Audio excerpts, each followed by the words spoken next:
Hello and good evening. You're watching Express News with me, Nancy Kohli. Let's take a look at the top stories of the day. Prime Minister Narendra Modi jointly inaugurated the first ever cross-border petroleum products pipeline in South Asia, the Motihari Amlekganj petroleum product pipeline in Nepal, with the Nepalese Prime Minister KP Sharma Oli via video conferencing.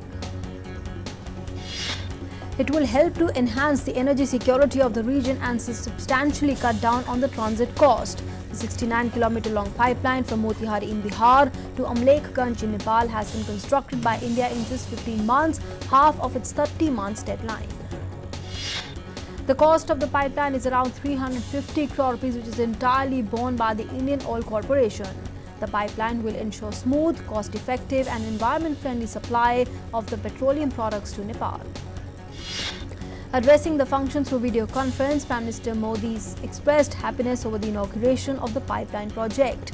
The Prime Minister said that the completion of the project within 15 months, which is half of the deadline, illustrates India's commitment to the development of Nepal.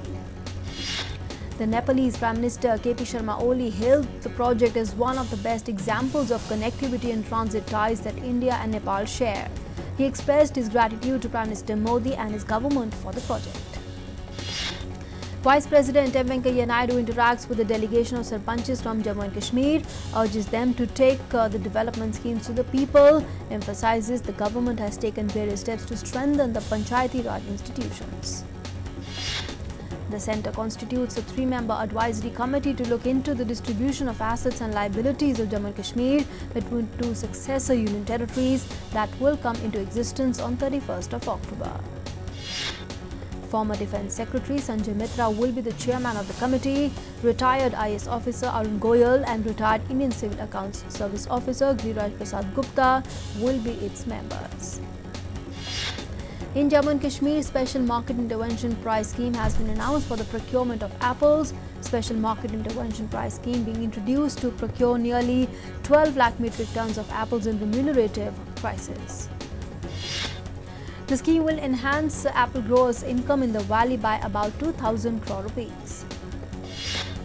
While addressing the media, Union Minister Jitendra Singh said that only the people of Jammu and Kashmir can understand the value of the abrogation of Article 370, as the common man of the valley has been kept away from the development journey. J&K Governor Satyapal Malik interacted with the councillors of Srinagar Municipal Corporation and assured them of the government's full support in their functioning and also urged them to prioritise people welfare and the development of their wards.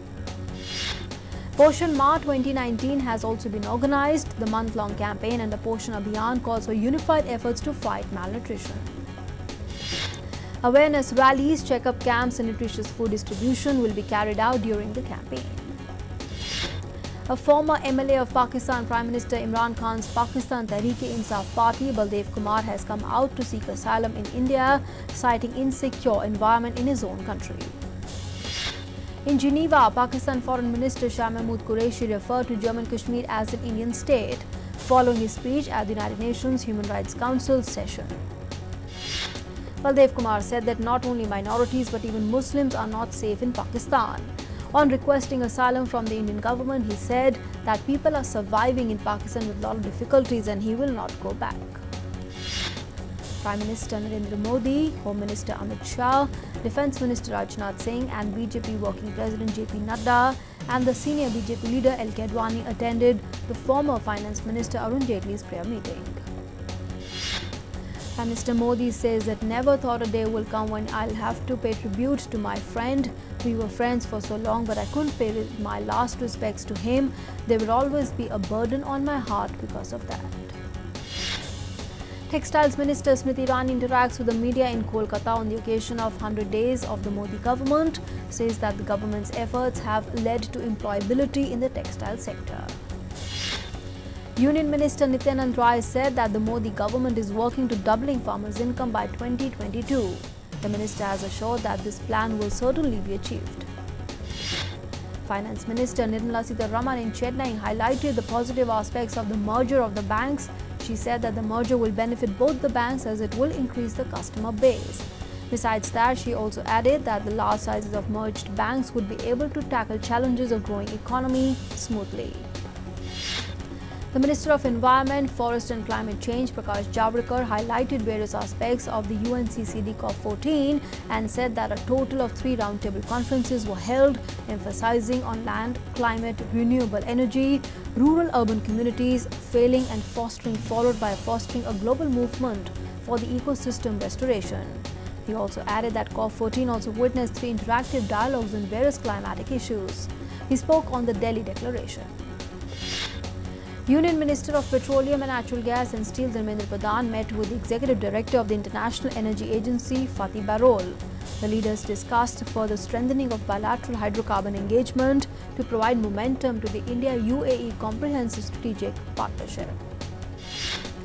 The IEA is an autonomous organization that works to ensure reliable, affordable and clean energy for its member countries and beyond. Dharmendra Pradhan earlier held a meeting with his UAE counterpart Sohail Mohammad Faraj Al Mazrouai ahead of the 8th Asian Ministerial Energy Roundtable meeting in Abu Dhabi. He is accompanied by the Ambassador Navdeep Suri and other members of the delegation. The nation is celebrating 132nd birth anniversary of Pandit Govind Ballabh Pant. Several programs are being organized at around 70 locations across the country. A function was organized in New Delhi where the Union Minister Rajnath Singh, senior BJP leader L.K. Advani, besides other prominent leaders, paid floral tributes. The Department for Promotion of Industry and Internal Trade of Commerce Ministry will launch Plastic Waste Management Campaign under Swachhata Hi Seva 2019 tomorrow. Under the campaign, the DPIAT will ensure the recycling of plastic waste collected on 2nd October this year in cement kilns. It will also collect plastic waste through nationwide Shramdaan on the 2nd of next month. Madhya Pradesh Chief Minister Kamal Nath will face fresh inquiry in his alleged involvement in the 1984 Sikh riots case. A special investigation team set up by the Union Home Ministry has decided to reopen 7 anti-Sikh riot cases where the accused were either acquitted or the trial closed. The CBI filed its first charge sheet against Mansoor Khan, the promoter of iMonetary Advisory Jewels, within 8 days of probe for allegedly duping lakhs of people by promising them high returns using Islamic ways of investment. Actor-turned-politician Urmila Matondkar resigns from the Congress party, cites petty in-house politics in the Congress as a reason for her quitting. The co-founder and the CEO of China's largest online retailer Alibaba, Jack Ma, is scheduled to step down from his position as the company's executive chairman on his 55th birthday. He said that he would like to focus on his charities once he steps down as the CEO. China's stock slipped, snapping a week-long winning streak after data showed the country's factory deflation deepened in August amid a protracted trade dispute with the US. The UK Parliament has voted for the second time to reject Prime Minister's call for a pre-Brexit snap election on 15th October. With this 5-week suspension of the UK Parliament is set to begin. A total of 293 of the 650 House of Commons members backed the proposal, well short of the two-thirds majority needed. The UK Parliament has officially been suspended for 5 weeks, with the MPs not due back until 14th October. The Speaker of the House, John Bercow, said that the suspension of the British Parliament represents to many an act of executive fiat.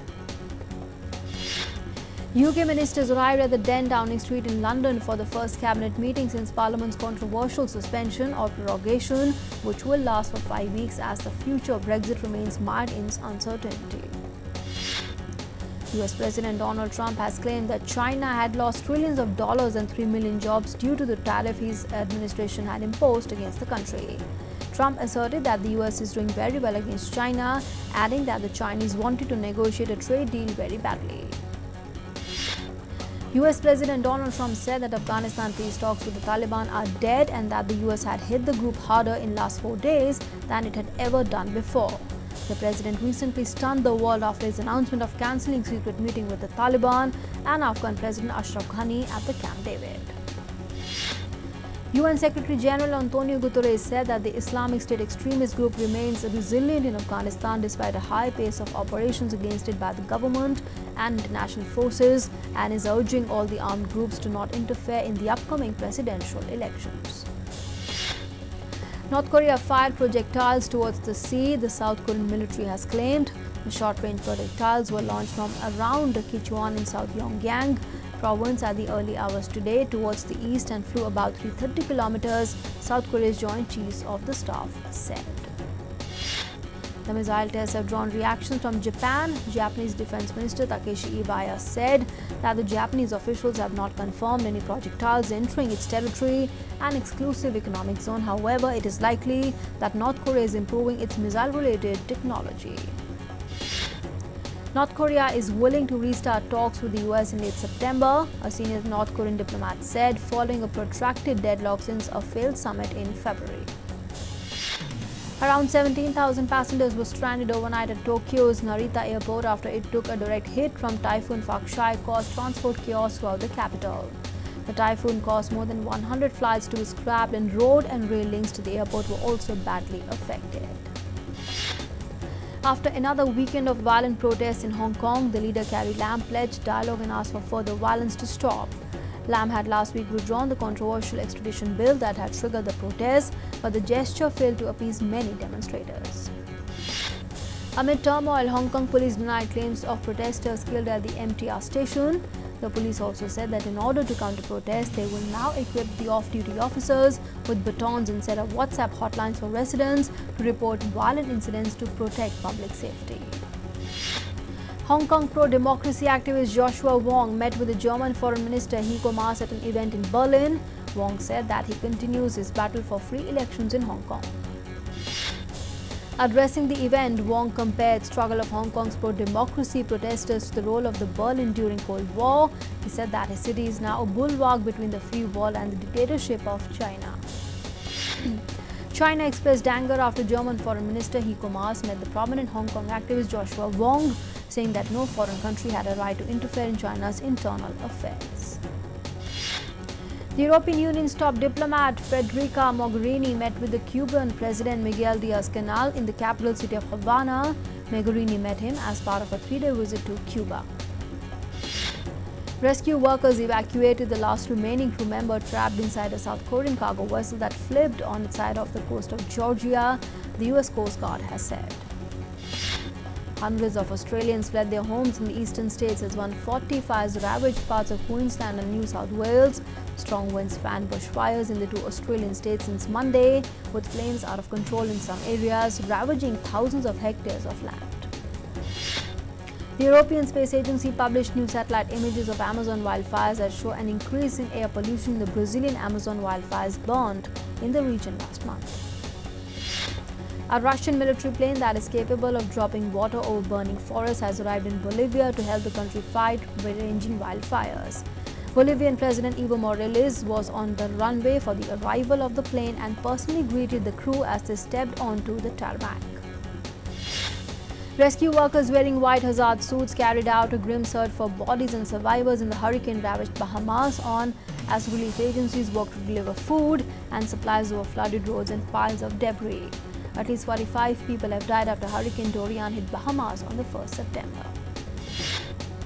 The Ministry of Youth Affairs and Sports de-recognized the Paralympic Committee of India for violating the National Sports Development Code of India 2011. In the letter addressed to the Secretary General of the PCI, it has been mentioned that a complaint was received against PCI regarding his removal as the president. The whole Indian cricket team will witness the unveiling of a stand that is being named after skipper Virat Kohli at the Firozshah Kotla Stadium. The unveiling is scheduled to take place on the 12th of this month. Australian batsman Steve Smith extended his lead over India's skipper Virat Kohli at the #1 spot in the ICC Test batsman rankings. Smith now has a lead of 34 points over Kohli. Afghanistan stunned Bangladesh by 224 runs in the one-off test at the Chattogram to register their second win in Test cricket. The final day of the rain-affected match saw only 17 overs being bowled, in which the remaining 4 wickets were grabbed to trigger joyous celebrations on the field. Captain Rashid Khan led Afghanistan from the front, grabbing 11 wickets for the country and became the youngest captain to win a Test match. Afghanistan all-rounder Mohammad Nabi, who played his final test on Monday, said that it was a fitting end to his test career and as his team registered a 224-run victory over Bangladesh. After facing a 224-run defeat against Afghanistan in the one-off test match, Bangladesh skipper Shakib Al Hasan expressed unwillingness to lead the team. Resuming at 136 for 6 on the final day of the match, Shaki was the first to get dismissed. Sri Lanka pacer Lasith Malinga is among the 10 players who opted out of the forthcoming tour to Pakistan, where the team is scheduled to play 3-match ODI and the T20 International Series. The series is slated to commence on 27th of this month. Pakistan Cricket Board said that the selection of the team is an internal matter soon after Sri Lanka Cricket announced that the 10 players have opted out of the tour to Pakistan. Indian sprinter Hima Das is among 25-member national squad announced by the Athletics Federation of India Selection Committee for the IAAF World Championships to be held in Doha. Indian sprinter Aditi Chand took it to Twitter to announce that she has been selected in the 25-member team for upcoming Doha World Championship, slated to begin from 27th of this month. The Indian men's hockey team will be up against Russia in the FIH Olympic qualifiers for a place in the 2020 Tokyo Olympics. The draw that involved 14 teams was held at the headquarters of the International Hockey Federation in Switzerland. In the FIH qualifiers, India women's hockey team will compete against world number 13, the US, for a place in the 2020 Tokyo Olympics. Ahead of the first T20 international game of the 3-match series against India, the South African team arrived in Dharamshala, where the match will take place on the 15th of this month. South Africa has appointed former India batsman Amol Muzumdar as the interim batting coach for the Test series against India starting 2nd October. Sergio Ramos becomes the most capped player in the history of the Spanish national team. Former captain and Madrid legend Iker Casillas held the mantle prior to Ramos overtaking him. Sergio Ramos, despite being a defender, now has his eyes on climbing the all-time goal-scoring ranks for Spain. He currently sits joint 10th with Michel at 21 goals, but only needs 8 more to match Fernando Hierro in the 5th position. Despite facing a defeat in the 4th Ashes Test by 185 runs against Australia and losing the Ashes on, England and the Wales Cricket Board named an unchanged 13-member squad for the 5th Ashes Test against Australia. Cricket West Indies President Ricky Skerritt announced the appointment of Kieron Pollard as the captain for the ODI and the T20 international format of the game. Former Windies all-rounder Dwayne Bravo took up to Instagram to congratulate Kieron Pollard on becoming the new skipper of the West Indies for the white ball format of the game. He will be taking over Jason Holder in both 50-over and the 20-over formats. Former England cricketers Geoffrey Boycott and Andrew Strauss have been conferred the knighthood as chosen by the former UK Prime Minister Theresa May under her resignation honours list as she stepped down from the office. An India breakfast networking session was hosted by the Information and Broadcasting Ministry on the sidelines of its participation at the Toronto International Film Festival. The delegation explored collaboration and the partnerships for the Golden Jubilee edition of IFFI 2019 and invited the world to be a part of the celebrations in Goa this November. Speaking on the occasion, the artistic director and the co-head of TIFF, Cameron Bailey, said that there is a very strong bond between the Indian cinema and TIFF. He also stated that there is no country in the world that makes films like India does. The trailer of The Sky is Pink, starring Priyanka Chopra and Farhan Akhtar, released on Tuesday. Directed by Shonali Bose, the film will be screened at the Toronto International Film Festival on the 13th of this month and will hit the screens on 11th October. The film Shubh Mangalam Zyada Savdhan, starring Ayushmann Khurrana, went on the floors today. The film will also star Neena Gupta and Giriraj Rao. It will be directed by Hitesh Kevalia. Aamir Khan will hit the silver screens with Gulshan Kumar biopic Mughal. The film will be directed by Jolly LLB fame director Subhash Kapoor. Designing duo The Blondes partnered with Moulin Rouge and showcased the latest looks for Spring 2020 on Broadway for the New York Fashion Week. Beyonce, Madonna, Nicki Minaj and Miley Cyrus are among the many celebrities who have collaborated with the Blondes brand. Carolina Herrera's creative director Wes Gordon created a runway inside Battery Gardens to debut his floral-inspired Spring-Summer 2020 collection at the New York Fashion Week. American designer Ralph Lauren recreated the glamour of the 1920s and 30s with his own establishment, Ralph's Club, at New York Fashion Week. Ford vs Ferrari was showcased at the Toronto Film Festival that chronicles Ford Motor Company's bid to build a race car to beat Ferrari at Le Mans.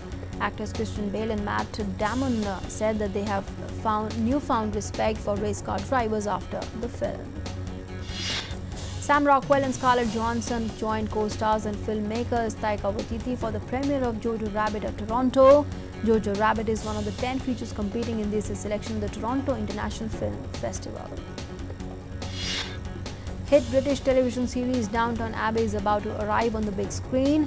Driven by fan demand, the aristocratic family and their servants return with the movie set around a royal visit to the vast Grantham country home. An auction in the Los Angeles on 25th and 26th of this month will sell rare Darth Vader helmet worn in one of the early Star Wars and pair of Harry Potter's signature glasses. 2 Titanic costumes worn by stars Kate Winslet and Leonardo DiCaprio are also up for sale. US actor Johnny Depp was honored with special award at the Deauville American Film Festival. Depp was handed his award by French actress and president of the festival jury, Catherine Deneuve. Actor Kristen Stewart will be honored with the Zurich Film Festival's Golden Eye Award. The 15th Zurich Film Festival will commence on 26th of this month. An exhibition in Geneva showcased China's achievements on promoting human rights during the last 7 decades. The exhibition was themed Pursuing Happiness for the People, 70 years of human rights progress in New China. The schools in the Democratic Republic of Congo are taking measures to strengthen hygiene to protect students from the Ebola virus. The school authorities are unanimous about the need to reinforce the sanitary devices to ensure good hygiene to fight against the deadly epidemic. Margaret Atwood, the Canadian author who penned the novels that inspired the hit television series The Handmaid's Tale and Alias Grace, launched her latest work, The Testaments. 77-year-old British woman created history by navigating her 36-foot boat into Victoria's Ogden Point in British Columbia, Canada. Gian Socrates has become the oldest person ever to sail around the world solo, non-stop and unassisted after spending more than 330 days alone at the sea. A massive painting long believed to have been destroyed during the World War II is returning to its home Ukraine. On Monday, after decades being in the US, the work was formally handed over to the Ukrainian ambassador. The Los Angeles resident Paula is helping Central American refugees seeking asylum in the US by opening up her home to host asylum seekers with pending immigration cases. One of Madrid's hidden gems, until now only accessible to private guests, the neoclassical Palace of Liria will open its doors to the general public on the 19th of this month. Doson, Vietnam celebrated the annual water buffalo fight. It is an ancient tradition which was halted during the Vietnam War and only revived during the recent years. Rajat Iskandar from Indonesia is trying to revive the near-extinct art of bamboo puppetry by showcasing the puppet show to the villagers. Iskandar has updated his bamboo puppets by making them more three-dimensional than the traditional ones. And with that, it's a wrap on Express News this evening. Thanks for being with us.